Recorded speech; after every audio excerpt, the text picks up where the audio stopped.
그래서 이제 그동안 성과로 얘기하면 주민들은 그러니까 저희들이 이제 통상적으로 예. 평가를 받은 것은 복지의 예. 전달 체계를 예. 아주 잘했다라고 하는 평가를 가장 대표적으로 받았어요. 그러니까 이런 그 어떤 구청의 중앙정부에서 국무총리, 장관, 차관, 청와대 수석 예. 같은 주제로 이런 분들이 오시기가 쉽지 않잖아요. 예. 근데 연이어서 방문했거든요. 예. 물론 순서는 뭐 제가 다릅니다만 예. 장관이 제일 먼저 오시고 그다음 차관 오시고 청와대 수석 오고 그리고 이제 국무총리까지 이렇게 오셨던 거죠. 그 오셨던 이유가 서대문이 복지 전달 체계를 아주 잘 바꿔간다. 그리고 동복지 허브화라고 그래서 동을 중심으로 해가지고 복지 전달 체계를 바꿔가는 거예요. 그리고 요즘 이제 사회적으로 문제가 된 복지 사각지대를 잘 해소할 수 있는 방법이다.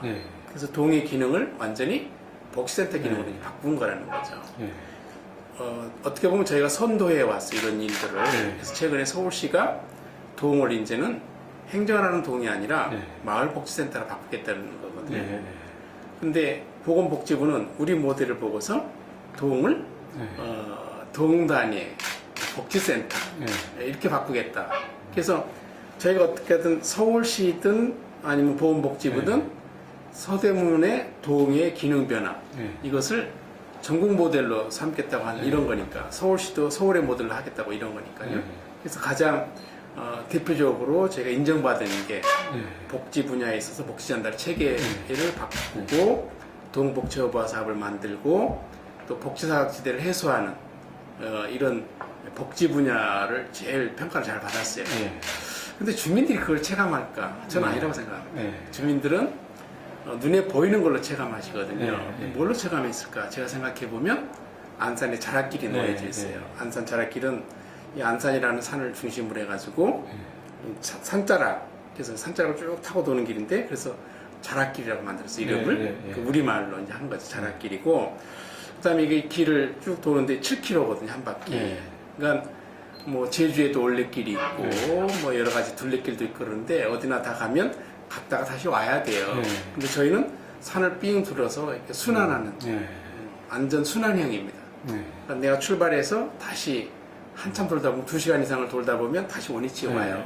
그래서 어디서나 올라갈 수 있고 어디서나 아무 데나 내려갈 수가 있고 그런데다가 무장애로 만들었어요. 그래서 휠체어나 아니면 유모차가 아무런 장애 없이 갈 수가 있어요. 그렇게 하기 위해서는 높낮이의 어떤 그 변화를 9도 이상 주지 않는 거예요. 높이를. 휠체어가 가려면 당연히 계단 없어야 되고 그래서 그렇게 하기 위해서 길들 자체에 휠체어가 갈 수 있도록 다 시험도 해보고 저희가 그리고 혹시라도 문제가 있을까봐 사전 테스트도 해보고 그리고 전부 나무 데코를 이렇게 깔았거든요. 그리고 이미 산에 그 지형을 이용할 수 있는 데는 마사토를 깔고 그래서 아주 자연 친화적으로 이렇게 만들어져서 그 자락길을 걸으신 분들이 다들 행복해 하셨어요. 그리고 이제 이게 한두 해에 걸쳐서 된 게 아니라 3년에 걸쳐서 꾸준히 만든 겁니다. 그러니까 설계를 디자인하고 서울시에서 예산을 확보하고 예산 확보가 덜 된 부분은 저희 구 예산을 투입을 해서 3년 동안 구간을 연결했어요. 그러니까 1구간, 2구간, 3구간에서 완전히 서클로 만들어서 순환형으로 만들어낸 거죠. 그랬더니 여기 오신 분들은 다 느껴지는 것이 어떻게 산이 이렇게 다양하고 아름다울까. 그리고 걸으면서 행복감을 느끼시는 거예요. 그래서 자락길이라고 하는 이 부분이 아마 우리 주민한테 제일 먼저 어필했을 것이고요. 그 다음에 연세로라고 해서 연대 앞에서 신촌 호텔까지의 550m 길이를 보행자가 좀 편하게 다닐 수 있도록 해보자. 그래서 버스 전용 차선을 이를테면 대중교통 전용지구로 만들어가지고 예전에 거기 막 막혀서 보통 통과하면 20-30분씩 걸렸거든요. 그러니까 아주 그런 교통지역인데 그걸 아예 없애버리자. 보행자가 걸으려도 비가 올 때는 우산길이 부딪히면 걸어갈 수가 없는 정도. 그래서 한전, 분전함 다 없애버리고요. 포장마차들은 또 노점상이 다 차지하고 있는 포장마차들을 협상을 통해서 키오스크 형태로 스마트 로드샵을 만들어서 25개를 배치하고 이걸 다 없애버렸어요. 포장마차 노점상이 이제 없어졌어요, 지금은.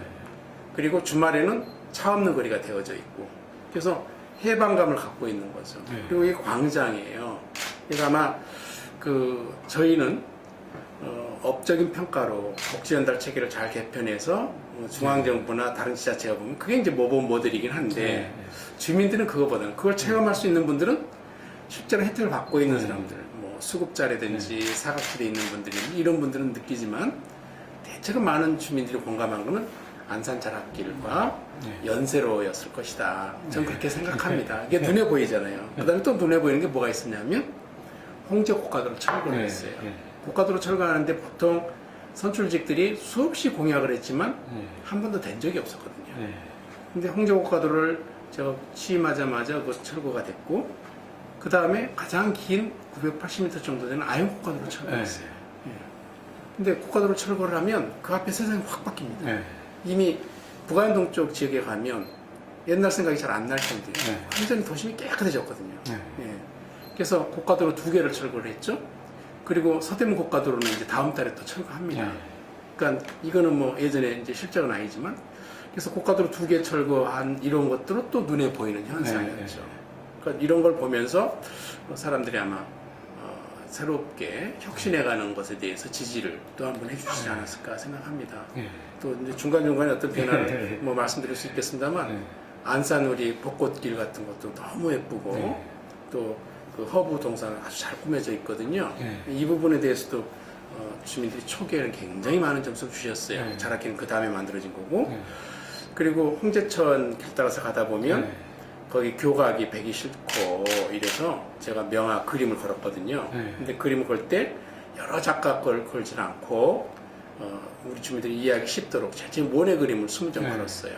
그리고 그 다음에 봄날이 왔길래 또 르누아르 그림을 또 20점 걸고, 그리고 왜 자꾸 외국 것만 거냐, 우리 주민들 얘기가 그래요. 그래서 한 4년 차에는 한국 명화를 20개를 걸었는데, 한국 명화를 걸 때는 저작권 문제가 있었어요. 그래서 한 작가분 것만 저희가 100만 원을 지급하고, 그리고 르누아르나 모네는 다 불란서 작가잖아요. 불란서 대사관에서 저희들하고 얘기를 해주셔서 저작권 문제가 없도록 또 해주셨고, 또 실제로 한 200년 정도 지난 작품들은 저작권 문제가 또 없다고 해요. 그래서 저희가 이렇게 작품을 선택할 때도 우선 처음에 한국 그 명화를 못했던 것은 저작권 문제가 있어서 못했고요. 그 다음에 이제 불란서 작품을 선택한 이유는 사람들이 쉽게 이해할 수 있고, 또 여러 작가를 하지 않은 것은 여러 작가를 잘못하면 이발소 그림처럼 될 가능성이 있어서 한 작가 중심으로 아틀레전을 연 거예요. 대형 아틀레전을. 그래서 사람들이 지나다니시면서 그림 구경하시면서 굉장히 좋아하셨어요. 제가 단순히 처음에는 교각에 그림 걸 때는 외국의 미술관에서 그림 사가지고 투명 플라스틱 판에다가 걸어서 해볼까 이렇게 생각을 했는데, 이런 아이디어를 내니까 이렇게 복사를 실사식으로 해서 뽑아내는 이런 분들이 계셔서 그 그림을 뽑아내더라고요. 크기를. 근데 그 정도 크기 가지고는 그 교각에 거니까 멀어서 잘 안 보이죠. 작아요. 그래서 그걸 2배로 하는 겁니다. 그러니까 2개를 붙인 거예요. 2배를 한 게 아니라 뽑아서 최대로 뽑을 수 있는 크기를 뽑아서 2개를 붙여서 그걸 액자로 넣어서 만든 거예요. 그러다 보니까 실제로 이제 작가분들, 뭐 그림을 전공하신 분들 말씀을 들어보니까 그건 그림에 대한 모독이라는 거죠. 실제 크기가 있는데, 그래서 저희가 거기다가 이해를 위해서 그 표지판을 다 만들었어요. 실제 크기는 얼마다 이렇게 해주고, 그러나 지나가시는 분들이 이해할 수 있도록 하기 위해서 저희는 크기 자체를 무시하고 크게 그 걸개 그림식으로 크게 걸어놨죠. 그렇게 걸었어도 실제로 그렇게 크게 안 느껴지거든요. 걸어가면서 이렇게 쭉 볼 때. 그래서 굉장히 하여튼 지금 60점이 이제 걸렸어요. 홍제천에. 그리고 그때 그림 걸면서 또 생각했던 게, 그림만 있는 것보다는 음악도 있으면 좋겠다. 그래서 음악선을 깔려고 했는데 돈이 너무 많이 드는 거예요. 저는 처음에 교각 밑에다가 그냥 선을 쭉 깔면 될 거라고 생각했어요. 비도 맞지 않고 하니까. 그랬더니 그 누전의 가능성도 있고 여러 가지 위험이 있다는 거죠. 제대로 하려면 땅을 파고 깔아야 된다는 거예요. 그러다 보니까 돈이 많이 들어요. 그런데 마침 그 다음에 어떤 일이 있었냐면, 여러 가지 하천에 대한 문제가 있으니까 경보를 하기 위해서 경고방송을 깔으라는 거예요. 그런 것에 대한 지원이 나왔어요. 그래서 재난경보 시스템을 만들어야 되니까 네. 그럼 그 재난경보 시스템 할 때 같이 성 깔아라. 네. 그래서 공짜로 깔았어요. 그래서 이제 음악에 대한 음원값을 지불해야 됩니다. 네. 그래서 지불을 하고 아침, 점심, 저녁 때 주민들 산책하실 때 시간대별로 이렇게 방송을 해요. 네. 저희가. 그리고 벚꽃 축제 할 때는 뭐 주민들 하도 원하셔가지고 밤 11시, 12시까지도 네. 음악을 틀어줬어요.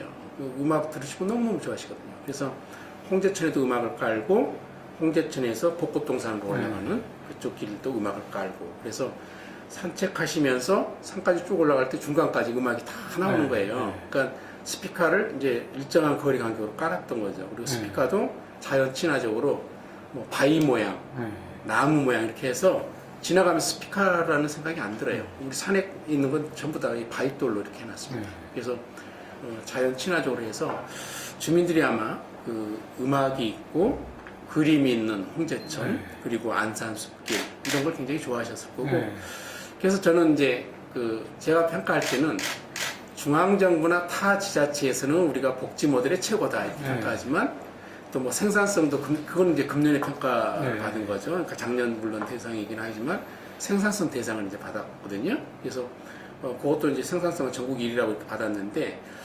그거는 좀 아시는 분들의 평가고 일반 주민들은 제가 아까 말씀드린 대로 안산자락길, 연세로, 고가도로 철거, 그다음에 음악방송이 있는 홍제천, 그림 있는 홍제천, 그다음에 뭐 안산의 아름다운 벚꽃길 이런 것 때문에 아마 저를 다시 한번 지원해 주신 것 같습니다. 세월호 참사가 준 그 교훈이 뭐였냐면 너무 물질 중심의 사회다. 그래서 사람 중심으로 가야 된다. 그리고 사람 중심이라는 게 그 안에 포함되어 있는 것은 생명 존중, 안전, 그리고 어떤 인권을 고려하는 우리의 기본적인 도덕적 가치를 고려하는 이런 것들 아니겠어요? 그러니까 학생들을 이렇게 수학여행 간 학생들을 아무런 안전 대책도 없이 또 선장이나 이런 사람 자기들만 먼저 탈출한다든지 또 그 나중에 밝혀진 거지만 그 모든 운행 과정 중에 그 자본의 논리에 의해서 사람은 전부 배제된 채 돈만 벌기 위한 것에 혈안되어 있는 이런 사회 구조 이런 걸 보면서 우리가 사람 중심으로 가야 된다.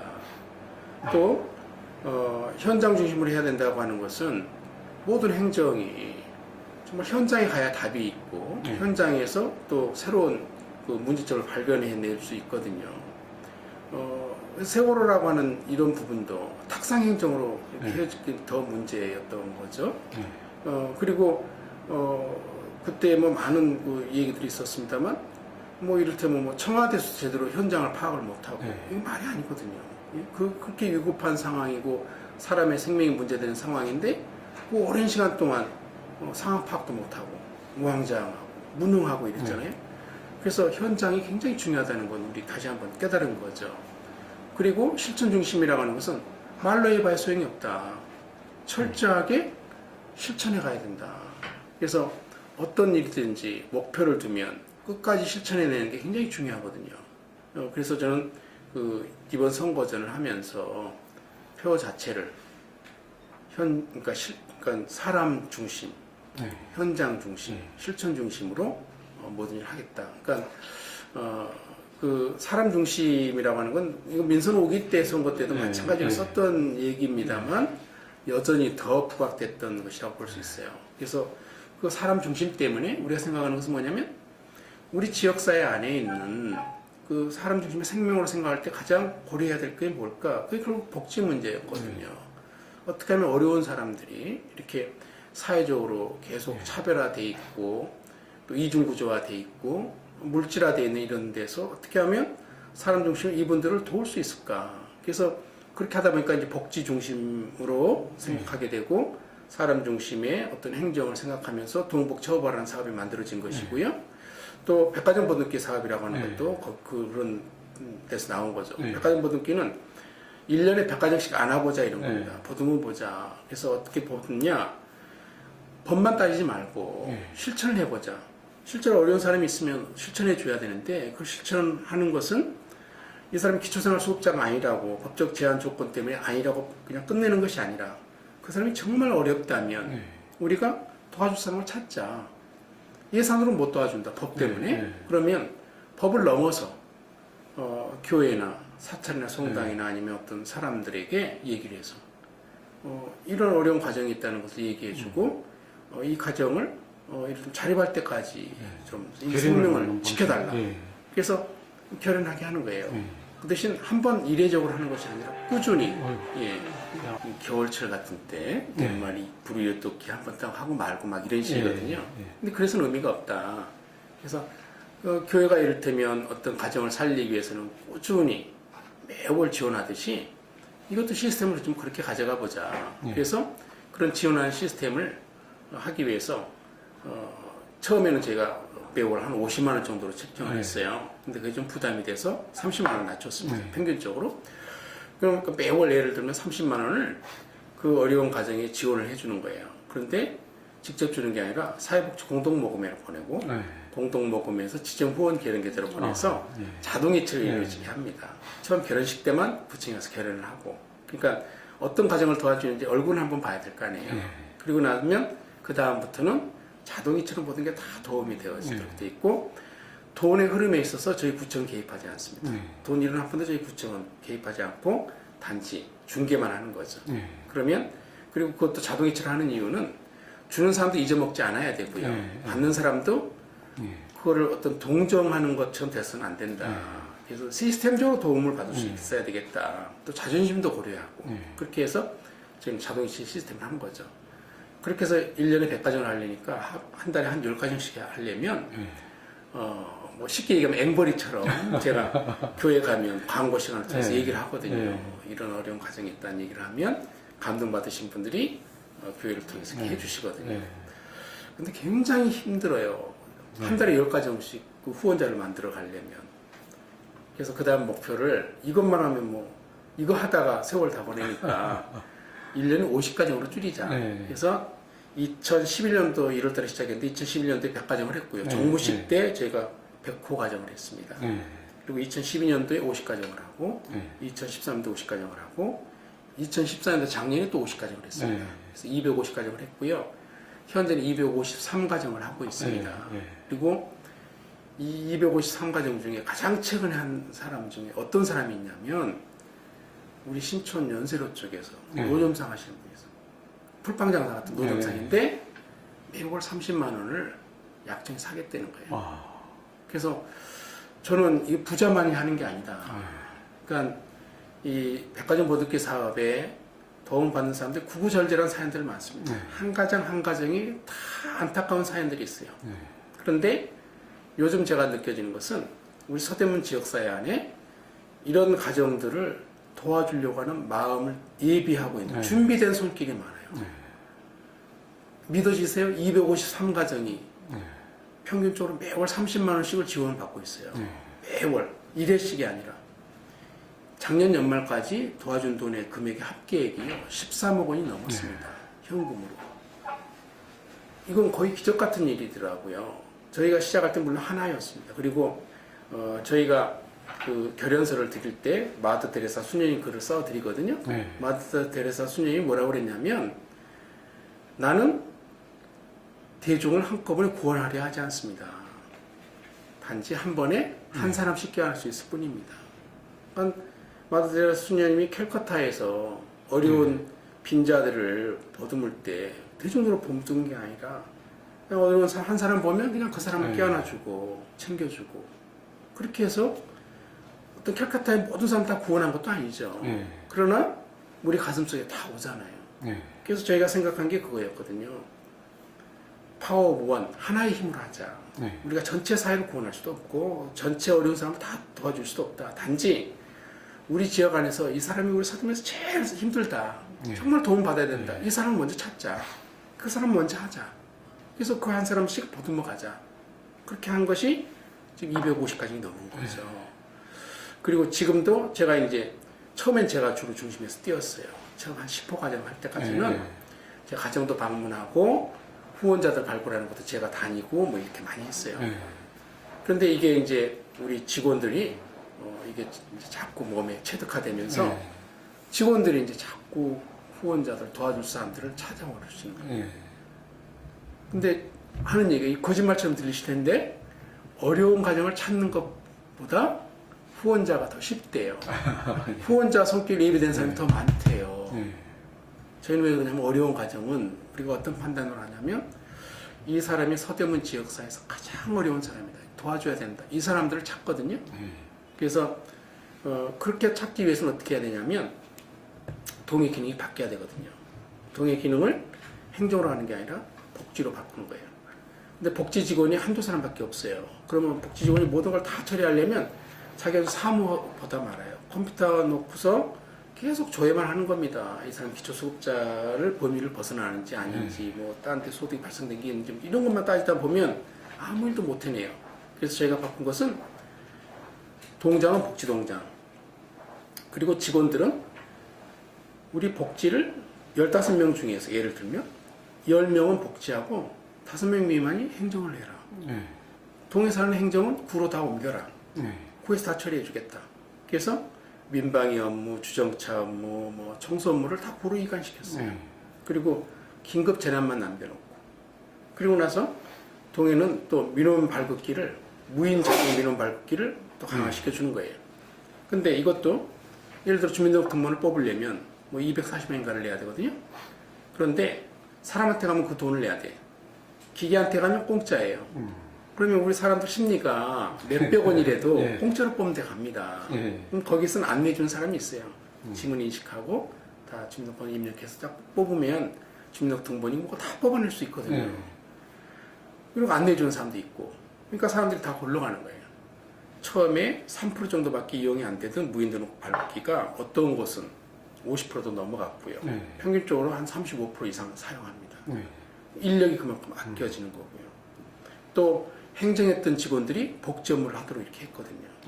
그래서 저희가 한 것은 사회복지사를 복지직으로 많이 뽑아서 한 게 아니고 우리 직원들이 했던 업무를 행정 업무를 보던 사람을 복지 업무를 하게 하고 이렇게 함으로써 그러다 보니까 복지 업무 보는 사람들이 이제는 나갈 수 있게 된 거거든요. 동네를 찾아볼 수 있게 된 거예요. 어려운 과정을 찾게 된 거예요. 복지사각지대를 해소한 아주 중요한 방법이죠. 그전에 머물러만 있었거든요. 누가 찾아와줘야 돼. 근데 우리가 이제 찾아가는 걸로 바뀐 거죠. 이렇게 해서 또 효율적인 방식이 뭐냐? 통장이 바뀌어야 되겠다. 내 통을 책임지는 통장들이 행정의 말단기구가 아니라 통을 책임지는 복지의 그 대표가 돼야 된다. 그래서 통장의 역할은 뭐냐면 내 통에 어려운 사람이 있는지 없는지 찾아보는 거예요. 동장도 순찰해야 되고 통장도 자기 통을 책임져야 되고 이런 걸 하다 보니까 복지사각지대를 해소하게 되는 거예요. 어려운 과정을 찾아내게 되는 거예요. 그리고 백화점 보듬기라는 사업이 있기 때문에 그 어려운 과정이 되게 보면 여러 가지 구구절절한 사연들이 있어서 수급 혜택을 못 받거든요. 이 사람들은 이제 연결해 주는 거죠.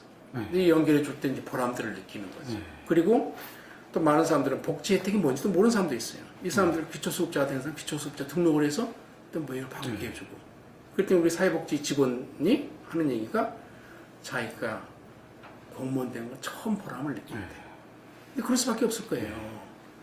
그런 식으로 도와준 사람들이 우선 매월 도와준 것만 해도 253세대일 뿐만 아니라 우리가 복지사각지대 해소를 위해서 전수조사를 했거든요. 전수조사를 통해 가지고 거기서 또 발굴된 사람들을 또 규모를 또 줄여서 전수조사를 한 거예요. 그리고 이걸 다시 배분해 준 거예요. 그래서 수급자도 만들어주고 한가정도 만들어주고 무슨 조선가정도 쫙 분류를 해주고 거기에 대해서 저희가 계속 애프터 서비스를 하고 있는 거죠. 저는 이게 사람 중심이라고 생각하는 겁니다. 그러니까 행정이 기존에 주어진 틀에 의해서만 하는 것이 아니라 현장을 찾아가 보고 사람을 중심에 생각하고 그리고 이걸 하기 위해서 그럼 어떻게 할까? 법에서 안 되니까 안 된다. 예산이 없으니까 안 된다가 아니라 실천하기 위해서 예산을 뛰어넘는 사고, 그것이 우리 지역사회하고 연대하는 거죠. 기부사업을 통해서.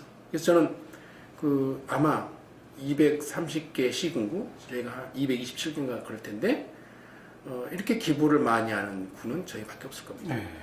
우리 지역사회에서 13억 원이 넘는 기부를 지금 하고 있는 거고 또 지속적으로 하고 있는 거고, 그리고 이것이 지속 가능성이 있다고 하는 것은 놀라운 거죠. 일회성이 아니니까. 이런 점에서 굉장한 점수를 받았어요. 그래서 진영보건복지부 장관도 오시고 뭐 차관님들 지금 국무총리께서도 직접 방문해 오셔서 백화점 분들께도 직접 그 가정도 가보고 그래서 이제 그때 했던 얘기들이 지방이 중앙을 바꿀 때가 됐다. 이런 얘기를 하시는 거예요. 저는 이제 이게 그 세월호 때 생겼던 이 문제를 그대로 또 저희가 접목해서 보면 세월호 문제에 있어서는 정말 많은 걸 놓치고 있는 걸 우리가 알았던 거죠. 현장도 제대로 챙겨보지 못하고 실천해내지도 못하고 말로만 하고 그리고 사람 중심으로 생각하지 않고 물질 중심으로 생각했다.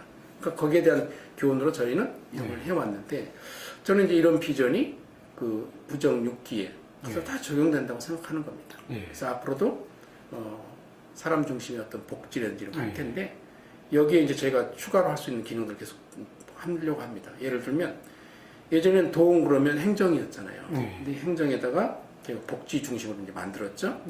그리고 간호사를 방문 간호사를 보건소에 있게 하는 게 아니라 다 동으로 배치했어요. 전진 배치 14개 동에. 그래서 이 방문 간호사들이 함께 방문하면 독거노인이나 이런 분들이 간호사를 제일 좋아하십니다. 그래서 우리는 방문 간호사분들이 다 이렇게 다니도록 동네로 순회하도록 이렇게 했어요. 그러니까 행정에 복지로 변화시키고 거기에 보건을 결합시켰던 거죠. 그리고 나서 민선 6기에 와서는 우리가 또 사람 중심에 고려해야 될 요소가 뭘까라고 생각해서 우리가 고용을 고려하자.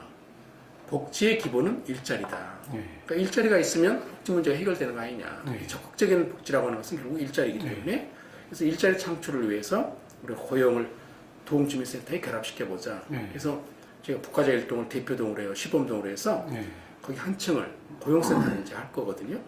그래서 고용센터로 변화를 시키면서 동에 오면 고용 문제를 해결할 수 있도록 그래서 서로 상담해서 미스매칭되고 있는 고용의 문제를 해결해 보도록 해보자. 이제 그런 변화를 저희가 기획하고 있습니다. 일단은 우리 공무원들한테 청년 얘기하면 뭐 좋아하진 않죠. 만날 일 되면 우리를 바라보는 시각이 도둑놈으로 바라보냐 이런 것도 될 수도 있고 그럼에도 불구하고 교육은 필요하더라고요. 그러니까 교육을 받은 경우에 청렴도는 더 올라갈 수밖에 없다고 생각합니다. 근데 이제 수치로 나타나는 청렴도는 그렇게 쉽게 잘 상승이 안 돼요. 그리고 수치 변화도 많습니다. 그러니까 이제 우리 주민진입평가인 외부 청렴도는 저희가 전국 4위까지도 올라간 적이 있어요. 4위 쪽 이제 올라갔었어요. 전국에서. 그런데 이제 외부 청렴도는 한 65위까지도 떨어지기도 하고 뭐 제각각입니다. 내부 청렴도가. 근데 이건 점수의 문제보다 더 중요한 것은 서대문구의 이미지를 바꿔야 되겠다. 그래서 청렴을 제가 강조하면서도 제일 중심되게 얘기하는 것은 저부터 청렴하겠다는 얘기거든요. 구청장인 내가 돈 한 번 받지 않겠다. 구청장인 내가 인사에 있어서 돈이 작동되는 거 다 배제하겠다. 이거 제가 민선 5기 때 지켜왔고요. 민선 6기도 하고 있습니다. 그런데 예전에 청렴교육을 집단교육을 시켰거든요. 그러다 보니까 강당에 집합교육을 시키면 좋은 사람 좋을고 저거 의례적으로 하는 거다 이런 생각이 들어요. 그런데 좀 이렇게 하는 것보다는 좀 나누어서 필요한 얘기를 해야 되겠다. 그리고 좀 이권 부서만 먼저 하면 또 거기만 하면 우리만 문제가 있나 이렇게 또 시각으로 생각할 테니까 그런 오해도 주지 않기 위해서 가능한 3개발씩 묶어서 제가 시간 나는 대로 계속 하고 있어요. 오늘도 있고요, 오후에. 또 다음에 한 번 하면 이제 전체 과가 다 끝납니다. 그래서 이걸 연초하는 이유는 이왕이면 연초의 마음을 다 잡자. 이렇게 해놓으면 연말까지도 그 효과도 가고 직원들한테도 가기도 하고 저 자신한테도 스스로 저를 제어하기도 하고 그래서 나름대로는 저희 서대문구 안에 또 주민들이 생각하는 서대문구에 대해서는 청렴하다고 생각하고 계세요. 그러니까 민원인들이나 이런 입장에선 그래도 경계를 늦추면 또 금방 문제 생기거든요. 곳곳에 문제들이 있더라고요. 그래서 교육은 비록 잔소리 같지만 한 번씩 하고 가야 된다. 그래서 내년에도 할 거라고 제가 미리 예고했습니다. 구청장인 제가 할 수 있는 게 뭘까 생각해봤어요. 그러니까 아까도 말씀드린 복지의 기본이 일자리인데 청년 일자리를 만들기는 어렵습니다. 그리고 청년 일자리를 구청에서 만들어주기도 어려울 뿐만 아니라 이 청년, 그러니까 지금 사회적 시각이 이 청년들이 일이 없다고 하는 것은 아주 근본적인 문제잖아요. 그런데 중앙정부에 계신 분들이나 어떤 높은 분들이 흔히 하는 얘기가 너희들 눈높이를 낮추라 그러는데 우리 청년들이 과거에 비해서 공부를 참 많이 했습니다. 그래서 훨씬 더 재능이 있고 능력을 갖춘 청년들이 스펙도 좋습니다. 그런데 이 친구들 보고 저임금 노동자 일을 하라고 할 수는 없는 거 아닙니까? 근데 정부는 그런 식의 얘기를 곧잘 하거든요. 또 어떤 당대표도 무슨 뭐 알바 뭐 당연히 그렇게 해야 되는 것처럼 얘기하고 그러는데 어떻게 젊은이들의 일자리가 무슨 알바로 끝나야 되고 시간제 계약직으로 끝나야 되냐 이거죠. 그런데 구청이 그러면 이걸 감당할 수 있을까? 구청도 감당이 안 되죠. 저희가 어떤 대기업에게 어떤 힘을 쓸 수 있는 것도 아니고. 근데 구조적으로 우리의 대기업은 계속 이제는 그 인재를 뽑을 때 글로벌하게 뽑기 때문에 국내에서 아무리 공부를 하고 와도 글로벌한 인재들하고 부딪혔을 때 경쟁이 잘 안 되는 거죠. 그리고 이제는 모든 것이 다 이렇게 시스템화가 돼 있어서 많은 인원을 다 충당도 안 해주고 이런 이제 사회적 구조가 있는 거죠. 그래서 이 부분에 대해서는 저는 이제 어떤 고민이 있냐면 해외 진출이라는 길을 생각해 봐야 된다는 생각을 갖고 있어요. 근데 그건 아직 제 아이디어 수준이고요. 구체적인 건 아닙니다. 그러다 보니까 내가 실천할 수 있는 게 뭘까라고 생각해 보니까 어르신 일자리예요. 우리 노인분들이 알다시피 뭐 OECD 국가 중에서 빈곤율이 제일 높고 자살률이 제일 높잖아요.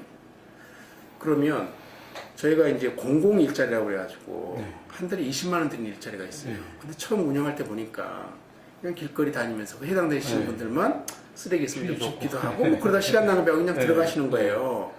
그래서 이거를 그래도 참 잘 해줘야 될 텐데 하는 생각이 있는데 이분들이 모였을 때 보니까 거기에 탈락되신 분들은 또 그렇게 이렇게 아쉬워하는 거예요. 20만 원 받아야 되겠다는 거죠.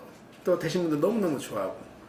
그래서 저희가 예산 사업으로 어르신 일자리 사업을 작년도에 1776명을 했습니다. 금년도에 2400명으로 늘렸어요. 최소한 일하고 있던 사람은 계속 일하게 하자. 그 다음에 더 많은 분들이 일할 수 있게 하자. 하루에 그러니까 보통 보면 이제 제가 36시간을 했는데 이번에 최저임금제로 금액이 좀 올라가기 때문에 금년부터는 한 달 30시간을 기준합니다. 한 달에 30시간만 하면 20만 원을 맞춰드릴 수 있거든요. 그래서 20만 원을 2,400명에게 줄 수 있도록 구조를 만든 거죠. 그러면 우리 어르신들 중에 2,400명은 그래도 일이 있는 겁니다. 물론 일주일에 한 3번 정도밖에 안 나오시지만 오셔서 같은 친구들도 만나시고 같은 생각을 가진 분들 만나고 이렇게 하면 우선 외롭지 않잖아요. 그리고 작은 돈이긴 하지만 또 돈을 받잖아요. 이것 때문에 고독사 하실 일도 없고 혼자 소외되면서 사회적으로 격리될 필요도 없고 저희는 이런 작동으로 이제 해야 되겠다고 해서 어르신 일자리를 공고해서 이렇게 하고 있고요. 또 한 가지는 이런 생각을 했어요. 그러면 이분들이 20만 원을 만족해 하신다. 일단은 뭐 청년 일자리처럼 뭐 200만 원 줄여야 되는 이런 건 아니니까. 그럼 20만 원만 줄 수 있게 한다고 하면 우리가 상공인이라고 해서 서대문 상공인이 한 1000명 돼요. 그 상공인이라고 하는 것은 뭐 대단한 기업가가 아니라 이를테면 무슨 조그만 가게 하시는 분들, 뭐 또 식당 하시는 분들, 이용하시는 분들 다 우리 상공인이에요. 이분들이 한 사람씩만 고용해 달라고 그러자. 그것도 똑같은 조건으로 한 달에 30시간만. 그러면 20만 원만 주시면 된다. 이렇게 하면 이분들이 정말 어떤 한 사람 돕는다는 차원으로 이게 고용이나 노동의 문제가 아니라 복지적 차원에서 20만 원을 줄 수 있다. 실제로는 조금만 사업하시는 분 같으면 한 달에 20만 원 주는 건 그렇게 어렵지 않습니다. 제가 그 제안을 했더니 좋다고 그래요. 상공에서 소장님도 회장도 그래요. 그래서 그 에버에잇이라고 하는 호텔이 있습니다. 비즈니스 호텔인데 거기는 한꺼번에 20명, 30명씩 고용을 해줬어요. 왜냐하면 거기는 이제 호텔방을 이렇게 운영하려면 제가 그런 제안을 했거든요. 이거는 스탠다드한 그 작업이기 때문에 어르신들 가르쳐드리면 그대로 할 것이다. 그래서 어르신들이 가서 시트 갈고 뭐 화장실 청소하고 뭐 방 정리해주고 이런 일들이 있잖아요. 그걸 정말 표준화해서 합니다. 그래서 그 어르신 일자리를 이렇게 만들었거든요. 일단 병원에 가서 안내하시는 분, 그다음에 뭐 식당 가서 도와주시는 분, 또 인삼 파는 집에 가서 기숙사 가서 점심 해주시는 분, 또 이렇게 비즈니스 호텔 가서 뭐 안내하고 정리하고 뭐 청소하고 뭐 이런 것들 다 있어요. 이렇게 해서 또 고용되신 분이 최근에 63명인가 그렇습니다. 그래서 60명이 넘게 고용이 됐어요. 이거는 그야말로 민간이 고용해 준 겁니다. 근데 그분들 만족도가 굉장히 높습니다. 왜냐하면 어쨌든 직장인이에요. 그리고 그래서 이제 제가 그런 어떤 민간 일자리도 계속 이제 확대해 가자. 예. 1000명, 그 목표는 1000명입니다. 예. 그런데 감사하게도 어떤 곳은 막 이렇게 20명씩 이상씩도 뽑아주시고 하니까 생각보다 숫자가 좀 생각보다 빨리 늘고 있어요. 금년도에 처음 시작한 사업이거든요. 예. 예. 그래서 저는 우리 어르신들에게 최소한 한 10% 정도를 고용시켜드리자. 네. 그러니까 우리 어르신 인구가 한 4만 3천 명 정도 이렇게 되거든요. 그러니까 4만 3천, 4만 5천 이렇게 될 텐데 한 4천 명 이렇게 된다고 하면 우리가 2,400명 이렇게 하고 1,000명을 또 이렇게 민간 일자리 사고 그러면 3,400명 정도 되니까 또 1,000명 정도만 더 늘려가면 아마 그 우리 어르신들의 10% 정도는 감당이 되지 않나. 그래서 이 어르신 일자리가 뭐 대단한 일자리는 아니라고 생각합니다만 이거를 잘 적용하면 그래도 어르신들에게는 복지적 기능과 고용의 기능이 같이 있다 이렇게 생각하고 있습니다. 그 저희가 통계적으로 나와 있는 것이요. 저희도 상업지구 이를테면 사업자 수 이런 데서 보면 25개구에서 꼴찌에서 두 번째예요. 그러니까 저희가 산이 5개고 그러니까 뭐 안산, 인왕산, 뭐 북한산 해가지고 산이 5개고요. 대학이 9개예요. 연대이들을 비롯해서 뭐 명지대, 경기대 가지고 그래 산하고 대학을 빼고 나면 사업할 수 있는 공간들이 별로 없어요. 그러니까 그래서 그 사업하는 공간 면에서는 더본고 다음으로 저희가 두 번째입니다. 그러니까 그만큼 경제적으로 열악하죠. 그런데 또 한 가지 이유가 있었던 것이 중요한 곳마다 고가도로가 있었어요. 근데 홍제 고가도로 철거했잖아요. 그래서 홍제 역세권의 개발이 이제 가능한 거죠. 그다음에 아현 지하철역 쪽에 아현 고가도로 철거하고 아현 역세권이 가능하고요.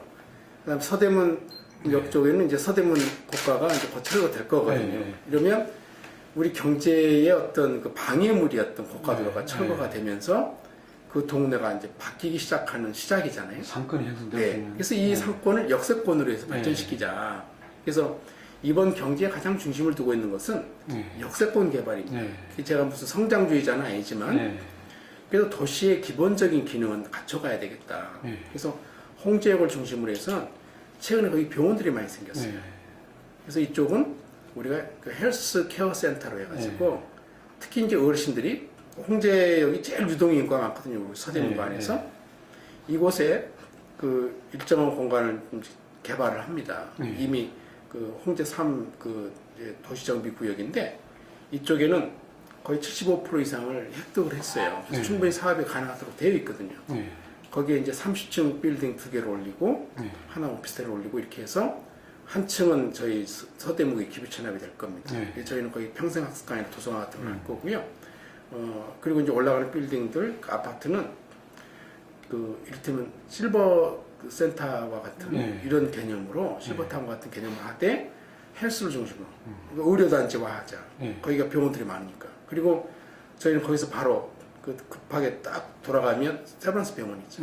그래서 그 큰 세브란스 병원이 있고 홍제역 주변에 작은 병원 의원들이 굉장히 많기 때문에 이걸 잘 집중화시키면 충분히 헬스 케어 센터로서의 지역을 개발시킬 수 있겠다는 생각이 들어요. 그리고 홍제 지하철역이 아주 납부된 지하철역입니다. 이거를 어차피 개발하면서 다 바꿔서 에스컬레이터도 좀 작동이 되는 제대로 된 이런 공간을 만들 생각이거든요. 그래서 이제 홍제 역세권이고요.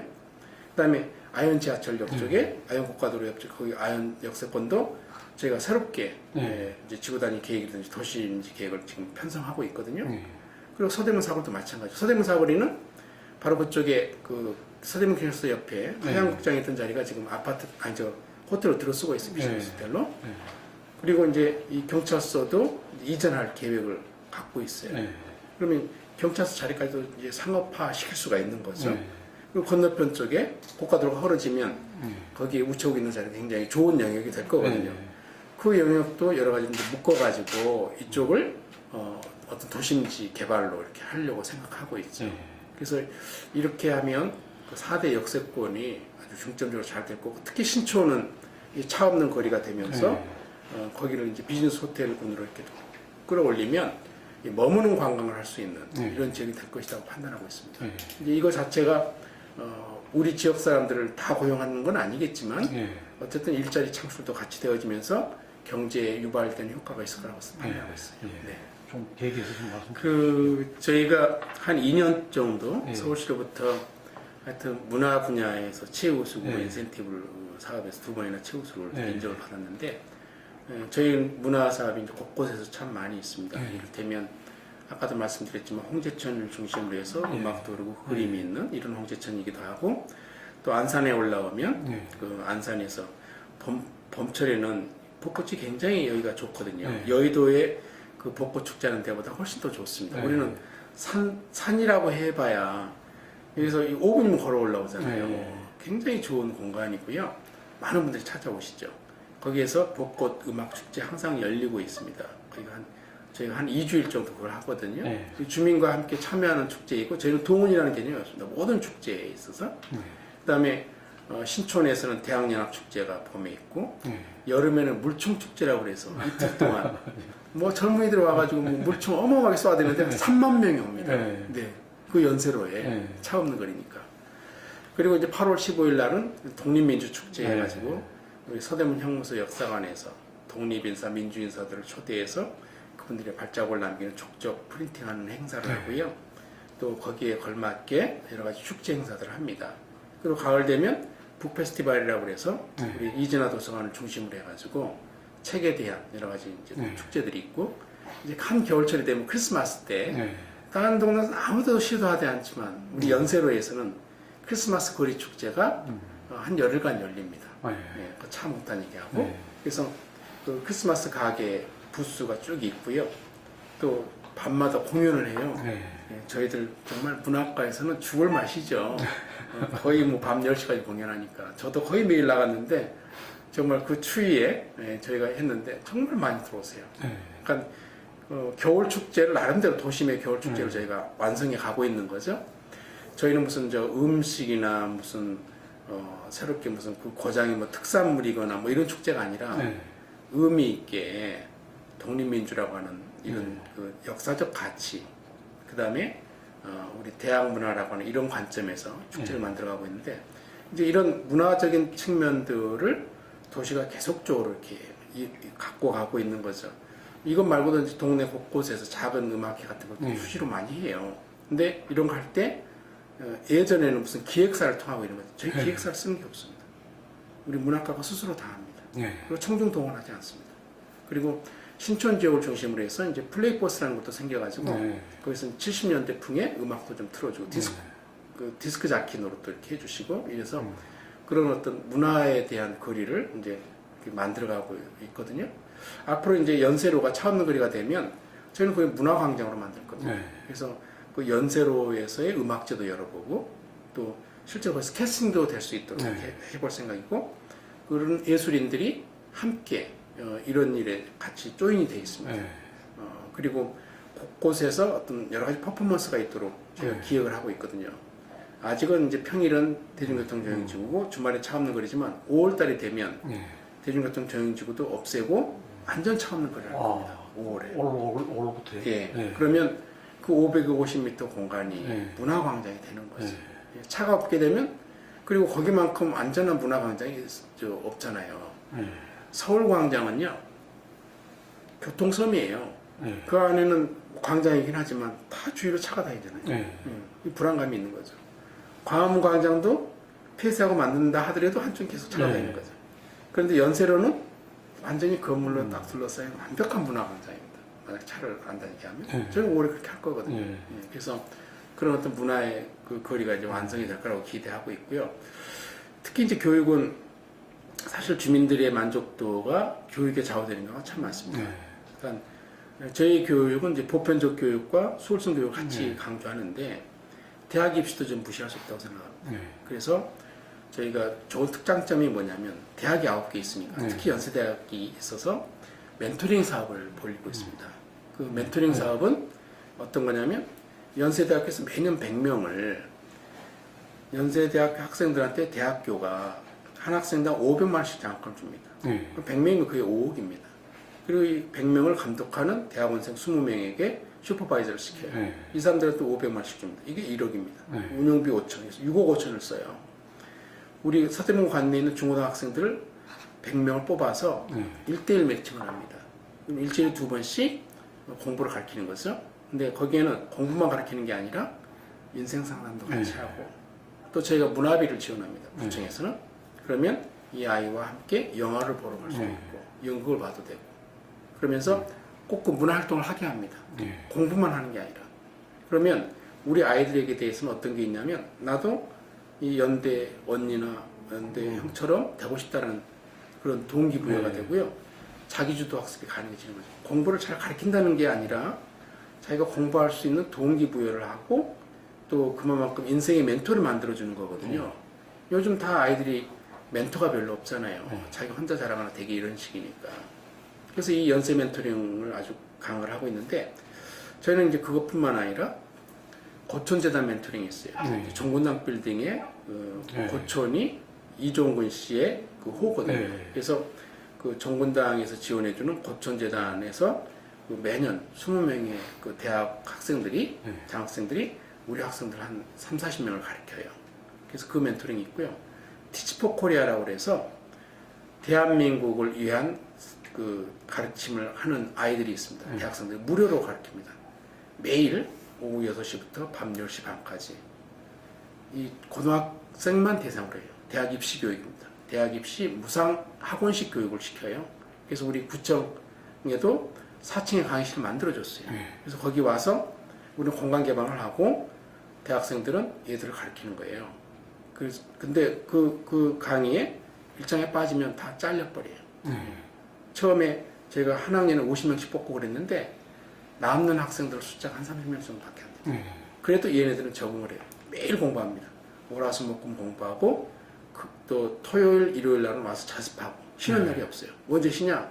설날하고 추석날만 쉬어요. 그럼 대학생들은 다 나와서 또 뭘 해주냐면 그 감독관을 해주는 거예요. 휴일날도. 근데 뭐 매일 나오는 건 아니죠. 자기 시간대가 있으니까. 자기 스펙 쌓기도 바쁜 아이들이 한국의 미래를 위해서 그런 가르치는 일을 봉사하고 있는 거예요. 이 얘네들은 티치포 코리아 재단에서 하고 있는 거거든요. 한화인 김승유 그 회장하고 연세대학교 정창영 총장하고 이런 분들이 그 이사진 그룹이 돼서 이사장은 정창영 총장이 하고 그렇게 해서 해주고 있는 미국에 있는 티치포 아메리카라고 하는 이걸 그대로 본딴 재단입니다. 이런 게 이제 있고요.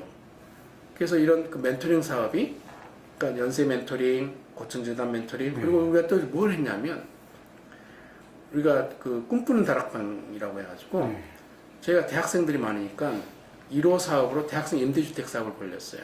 그래서 데이케어 센터를 개조해가지고 방 8개를 만들어서 16명을 수용했습니다. 그리고 보증금 100만 원에 월세 5만 원. 뭐 파격적인 돈, 그냥 공짜나 마찬가지죠.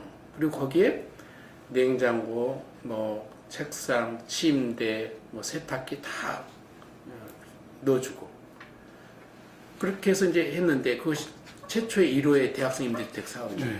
그 두 번째 한 것이 천연동에 해비타트하고 같이 해가지고 48명의 대학생을 입주를 시켰습니다. 그 사업을 다 완공시켜가지고 그리고 이 48명이 천연동 주변의 학생들을 또 가르치는 겁니다.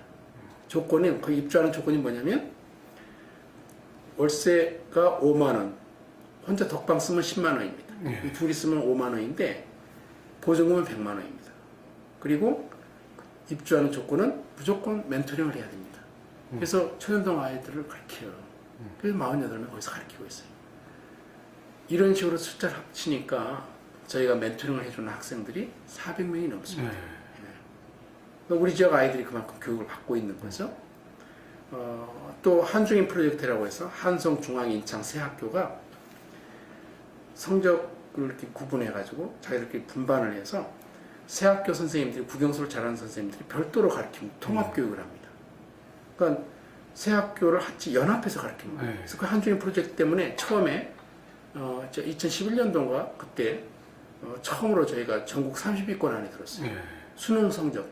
그러니까 수능의 학교 평균 성적, 그것도 일반계 학교, 특목고 빼고 일반계 학교끼리의 경쟁에서 전국 30위권 안에 처음으로 들었어요. 그래서 그 원인이 뭔가요? 중앙일보 그때 한번 취재한 적이 있었어요. 인천고등학교 가서. 그때 이제 대표적으로 얘기한 게 한중인 프로젝트입니다. 한성중앙 인창의 프로젝트. 이제 이런 지원도 이제 하고 있고요. 그래서 저희가 좀 교육을 좀 강화하고 있는 이런 입장인데 아무래도 주변에 대학이 많으니까 그 영향을 좀 받고 있는 것 같아요. 또 명지나 이대나 경기대학에서도 별도의 학점식 멘토를 하고 있습니다. 그래서 그런 것까지 합치면 아마 1년에 한 500명 정도는 혜택을 보고 있는 것 같아요. 저는 그 이번 전당대회가 국민들로부터 관심을 좀 별로 받고 있지는 못하거든요. 근데 이런 가운데에 우리가 뭔가 기여할 수 있는 방법이 뭔가라고 생각했을 때 변화가 필요하다. 그 변화는 아무도 생각하지 못했지만 최고위원은 전부 국회의원만 돼야 된다는 생각이 아니라 지방에서 나가보자. 그래서 단체장 중에서 최고위원에 나가는 것이 좋겠다. 그것이 우리 지방의 성과가 굉장히 많습니다. 그러니까 저희 서대문구 같으면 동복지허바 사업이라든지 백화점 고등학교 사업이라든지 뭐 이런 어떤 복지에 관련된 거, 문화에 관련된 거 굉장히 좋은 성과들이 많고요. 다른 데 가면 다른 구에서는 무슨 생활임금이라든지 아니면 또 기간제 근로자에 대한 그 정규직 전환이라든지 뭐 아니면 또 에너지 분야에서 원전 하나 주의라든지 이런 성과들이 많은데 이것이 우리의 그 당의 성과로 드러나지 못하고 전부 이슈 전쟁 속에 함몰돼 있고 마치 정치권 싸움만 하는 패거리로만 돼 있거든요. 그리고 우리 중앙 정치를 언론에서 그려지기를 무슨 계보 정치, 계파주의로만 갈라서 보고 있고 그래서 정말 우리의 생활 정치의 모습을 당의 자산화하고 이러한 것을 나타낼 필요가 있다. 그래서 처음에 고민들이 많이 있었습니다. 논의도 많이 했고. 근데 그 가운데 분명히 구청장들도 선출직이고 우리는 정치인이라는 생각을 해야 된다. 단순히 행정가가 아니라는 거죠. 행정을 맡은 착한 구청장이 아니라 정치적으로 뽑혀졌고 정치적 대변을 할 수 있는 이런 사람이 되어야 한다. 그래서 제가 대표적으로 그 올랑드 대통령이 예전에 그 사회당 당수가 됐을 때 퀴익시의 시장이었습니다. 작은 소도시의 시장이었지만 사회당 당수가 됐거든요. 그 이후에 결국 대통령 선거까지 나가서 대통령이 된 거거든요.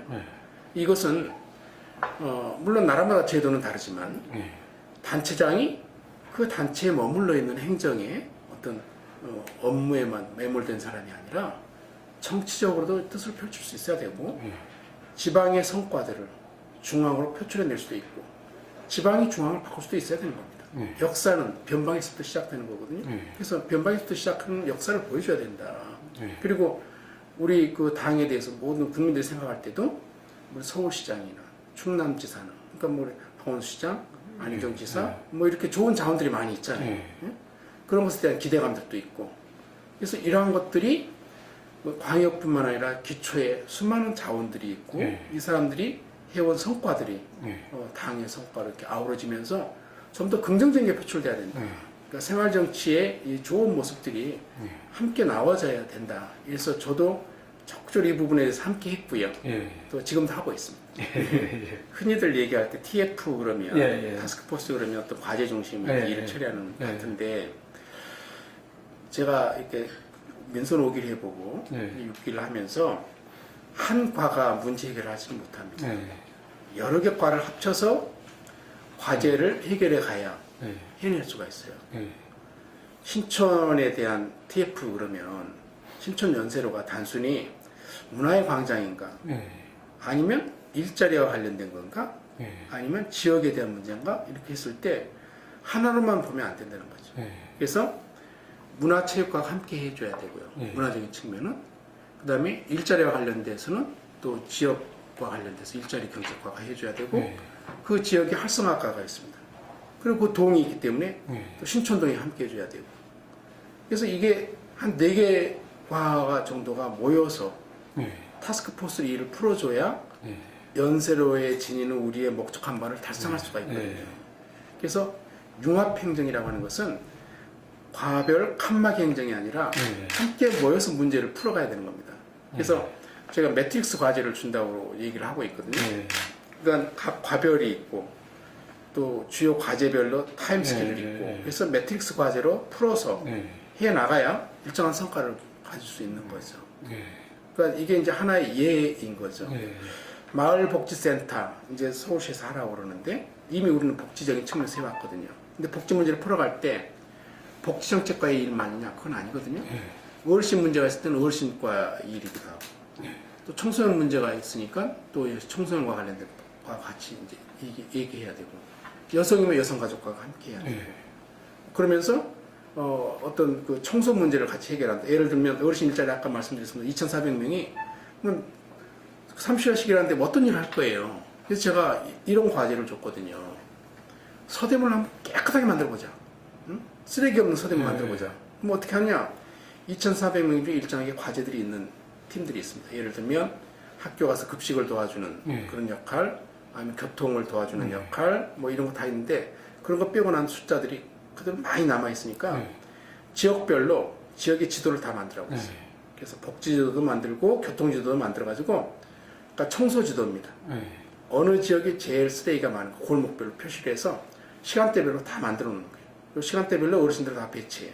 30시간만 일하면 되니까 한 달에. 그럼 이 사람이 하루 종일 하는 게 아니고 이분은 하루 2시간 나오는 거예요.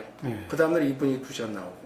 그래서 그 시간대별로 골목길도 뭐 아침 시간대가 있고 저녁 시간대가 있고 이런 식으로 이렇게 쫙 하면 지역이 깨끗해지지 않겠어요? 어르신들은 대충 하던 것이 과제가 분명히 주어지면 그 일을 할 거란 말이에요. 그러면 이 일을 할 때 어떻게 해야 되나? 청소과가 필요하고요. 지역 활성화가 필요하고요. 어르신과가 필요하고요. 그 다음에 여기에 정책기획 담당관이 함께 해줘야 일을 딱 구성해서 하거든요. 그래서 이건 융합행정 아니면 할 수가 없는 겁니다. 이걸 실천해 가자는 거죠. 저는 그래서 이런 홍제 역세권도 아까 말씀드린 대로 홍제 역세권을 하려면 교통행정과, 교통관리과, 그 다음에 도시재정비과, 그리고 도시관리과, 그리고 건축과 관련돼서는 건축과 해가지고 같이 융합행정해줘야 돼요. 그렇게 해야만이 홍제 역세권 개발이 되는 거거든요. 어디 돌았다 오고 이런 게 아니다는 거죠. 그러니까 원스톱 서비스를 하려면 융합행정해야 되고, 융합행정을 통해서 문제, 과제 중심으로 해결해 가자는 거죠. 그래서 이게 이제 TF팀의 중심입니다. 가장 대표적인 게 우리 주민참여 예산제였습니다. 주민참여 예산제를 저희가 처음 한 건 아니었습니다. 그러나 저희가 처음 하지는 않았지만 주민참여 예산제로 국무총리 상까지 받았어요. 그러니까 다른 누구보다도 주민참여에 있어서 가장 우리가 상을 받았던 근본 이유, 국무총리 상이면 1등이었거든요. 그 이유가 뭐였냐면 구청장 역할을 안 한다는 거예요. 역으로 아주 역설적으로 들리지만 무슨 얘기냐면 주민들이 다 했다는 거예요. 구청장은 아무것도 안 하고 그냥 뒤에만 가만히 있고 주민이 다 했다. 그러니까 주민들이 저희가 해준 거는요, 예산학교 만들어졌습니다. 그래서 예산학교에서 예산이 뭐다. 그리고 이 예산학교를 졸업한 사람들이 자기 스스로 강사가 돼가지고 각 동마다 자기들이 주민참여 예산 위원이 돼가지고 거기서 프레젠테이션 했어요. 자기들이 프레젠테이션 자료도 만들고 자기들이 프레젠테이션의 사회자도 보고 거기서 또 주민참여 예산으로 나올 사람에서 뽑기도 했어요. 그래서 동별 주민참여 예산을 뽑고 자기들 참여예산학교 나온 사람들이 주체적으로 또 자기들이 참여도 하고 이렇게 해서 주민참여 예산위원이 만들었어요. 서주참이라고 해서 서대문 주민참여예산위원.